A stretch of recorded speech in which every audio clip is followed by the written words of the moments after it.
The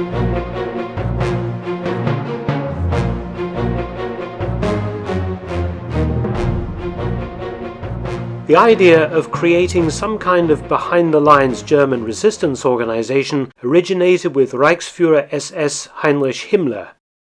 The original concept was something akin to Otto Skorzeni's commandos, highly trained and well-armed uniform formations, rather than Nazi partisans. Himmler chose SS Obergruppenführer Hans-Adolf Prützmann to oversee the organization in autumn 1944, after the German defeat in Normandy had apparently shown him the writing on the wall for Nazi Germany. Interestingly, the Allies were thinking along the same lines as Himmler, and US analysts reported in January 1945 that the Germans were preparing stay-behind forces in preparation for the Allied invasion of Germany. The British and Americans were fairly concerned about a protracted guerrilla campaign behind their lines. Further proof of German intentions seemed to be confirmed when Propaganda Minister Dr. Goebbels made a fiery speech to the German people on the 23rd of March 1945. This speech became known as the Werewolf speech, when Goebbels exhorted every German to fight to the death against the invader. The Propaganda Ministry organized Radio Werewolf, which began broadcasting on the 1st of April 1945. The show was opened with the sound of a wolf howling and exhorted fighting to the death. These broadcasts unsettled Allied forces further, making troops mistrustful of German civilians. General Prützmann apparently took some measures to turn Himmler's and Goebbels' idea into a reality.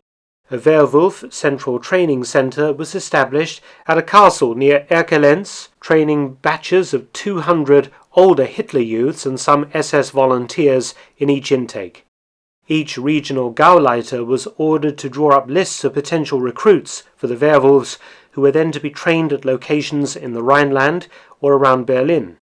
The entire force numbered apparently about 5,000, but they were short of weapons, equipment and training. Some caches of weapons and explosives were created, but most were found by the Soviets or the Allies, while the organization broke down into unrelated or coordinated cells or even individuals who committed some acts of sabotage or assassination against the Allies. The Americans arrested several cells that claimed to be part of Werewolf, groups of servicemen hiding out in remote places, some with US uniforms and kit. But it is clear today that Werewolf was really more of a propaganda success than a physical reality. Some operations have been claimed as Werewolf activities. In March 1945, Himmler ordered the assassination of the American-appointed mayor of Aachen, Franz Oppenhoff, who was duly dispatched by an SS hit squad on the 25th of March. Most assassinations and attacks were in reality conducted by regular German troops or SS in battle conditions, but Goebbels' Werewolf radio was happy to claim responsibility in order to sow alarm and confusion in the Allied ranks. Unfortunately, this resulted in reprisals by Allied troops that, according to historians, killed between 3,000 and 5,000 Germans.